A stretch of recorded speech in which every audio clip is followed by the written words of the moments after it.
প্রত্যেক গ্রামে দেখবেন কিছু কিছু মানুষ কবর খোঁড়ার কাজ করে, দেখেছেন? কবর টবর খোঁড়ে, কেউ মারা গেলে এই কবর খোঁড়া মানুষ জীবনে দেখেছেন? যে স্কুলের হেডমাস্টার দেখেছেন? গ্রামের সব থেকে ধনী লোক, পাড়ায় সবার মায়ের খালার ফুবুর কবর খুঁড়ে খুঁড়ে বেড়ায়, এই গ্রামের সব থেকে ধনী লোক দেখেছেন? দেখেননি? এই যে আগে বলেছি গরিবরা 500 বছর আগে জান্নাত যাবে, এই দেখুন দেখুন গ্রামের 3-4টে লোক আছে, গ্রামে যেই মারা যাক, মৃত মানুষের লাশ এখনো হসপিটালে, তাদেরকে বলতে হয় না, তারা দেখবেন কোদাল ঝুড়ি নিয়ে কবরের স্থানে পৌঁছে যায়। আছে না? আছে। আপনার মায়ের কবর খুঁড়েছে, আপনার বিবির খুঁড়েছে, আপনার বেটার খুঁড়েছে, পাড়া প্রতিবেশীর খুঁড়েছে, আপনারও খুঁড়বে বলে একদম ভালো করে ধার দিয়ে রেখেছে, শুধু মাইকে বললেই হলো। এবার আপনাকে বলছি, আপনার বেটির বিয়ে লেগেছে, সর্বপ্রথম গ্রামে দাওয়াত পায় কে? পঞ্চায়েত প্রধান, গ্রামের ধনী লোক, তাই না? এরা আগে আগে দাওয়াত পায়। আপনার বেটির বিয়েতে কোনোদিন ওই লোকটার কথা মনে পড়ে যে লোকটা আপনার স্ত্রীর কবর খুঁড়েছিল, আপনার বাপের কবর খুঁড়েছিল, আপনার বেটির কবর খুঁড়েছিল? ওই লোকটার কথা মনে পড়ে? পড়ে? পড়ে না। গ্রামের মোড়ল অসুখে পড়ে আছে, শুধু মদনা বাজারে যাচ্ছে, আপেল আঙ্গুর বেদানা কিনে এনে ওদের বাড়িতে দিচ্ছে, খাও, তুমি জনমের খাওয়া খাও। আর ওই কবর খুলনেওয়ালা গরিব মানুষটা আজকে 2 মাস যাবত দক্ষিণ পাড়াতে শয্যাশায়ী হয়ে আছে, অসুস্থ, ব্লাড ক্যান্সার ধরা পড়েছে, বেদানা আপেল আনার কেউ নেই, একটা মানুষও তাকে কেউ দেখতে যায় না। যাই আমি, আপনি কেউ যাই? কেউ যাই না। আজকে থেকে বলে দিয়ে গেলাম, অসুস্থ মানুষকে দেখতে যাবেন, অবশ্যই দেখতে যাবেন।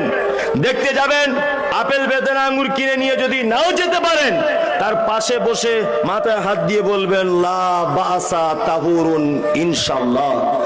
মামু, ভাই, খালা ইত্যাদি যাই হোক, তুমি টেনশন করো না, আল্লাহ তোমাকে ভালো করে দেবে। কোন ডাক্তার দেখাচ্ছ চাচা? না, প্রদীপ ভট্টাচার্যকে দেখাচ্ছি। না, ওকে দেখিও না, আমাদের জঙ্গিপুরে এখন একটা ভালো ডাক্তার বসছে, নারায়ণ ভট্টাচার্য, ওকে দেখাও। এইরকম গুটি গুটি কয়েকটা উপদেশমূলক কথা বলে আসুন। আল্লাহ নবী সাল্লাল্লাহু আলাইহি ওয়াসাল্লাম বলছেন, সন্ধ্যাবেলা যদি কেউ যায় সকাল হওয়া পর্যন্ত, সকালে যদি কেউ যায় সন্ধ্যা পর্যন্ত, এই 2টা ফেরেশতারা আসমান থেকে তার জন্য দোয়া করতে থাকে যে আল্লাহ অসুস্থকে তো ভালো করবে করবে, যে দেখতে গেছে তাকে আগে ভালো করে দাও। লাভ হলো না লস হলো? লাভ হলো। ওয়ায়াদাতুল মারিজ ওয়া ইত্তিবাউজ জানাইজ। কেউ মারা গেলে জানাজা পড়তে যাবেন। কি বলছে বুঝতে পারছেন তো?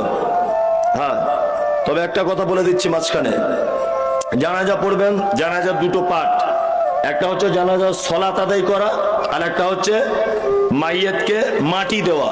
এই 2টো পার্ট, তাই তো? কেউ যদি শুধু জানাজার সালাত আদায় করে 1 কেরাত সমপরিমাণ নেকি পাবে।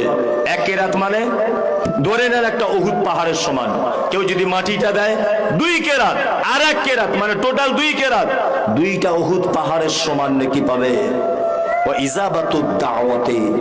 আর যদি কেউ তোমাকে দাওয়াত করে, তুমি তার দাওয়াতকে কবুল করো। এবার একটা কথা বলছি, এই আমার দিকে ফিরুন। ওইদিকে দেখছেন কেন? এইদিকে ফিরুন। হাজী সাহেব আসছেন। জি, শুকরিয়া। জি, আল্লাহ নবী সাল্লাল্লাহু আলাইহি ওয়াসাল্লাম বলছেন, এইদিকে ফিরুন। আল্লাহ নবী সাল্লাল্লাহু আলাইহি ওয়াসাল্লাম বলছেন, ইজাবাতুদ দাওয়াতে, তোমাকে যদি কেউ দাওয়াত দেয় তুমি দাওয়াত গ্রহণ করো। 4 নম্বরের কাজ। ইনশাআল্লাহ আমরা দাওয়াত গ্রহণ করব, ইনশাআল্লাহ। ইনশাআল্লাহ একটু জোরেই বলছে লোকে, দাওয়াতের ব্যাপার আছে, আর গরুর গোস্তের ব্যাপার থাকলে ইনশাআল্লাহ তো হবেই। কিছু কিছু জলসাতে আমি দেখি যেখানে খাওয়া দাওয়ার ব্যবস্থা থাকে ডেলিগেটেড, মানে প্যান্ডেল চিড়ে দিচ্ছে একদম, মানে জীবনে মনে হয় খাই নাই। আজকে প্রথম গরুর গোস্ত দেখেছো? জি, একটা ভদ্রতা বলে, শৃঙ্খলা বলে একটা জিনিস নেই।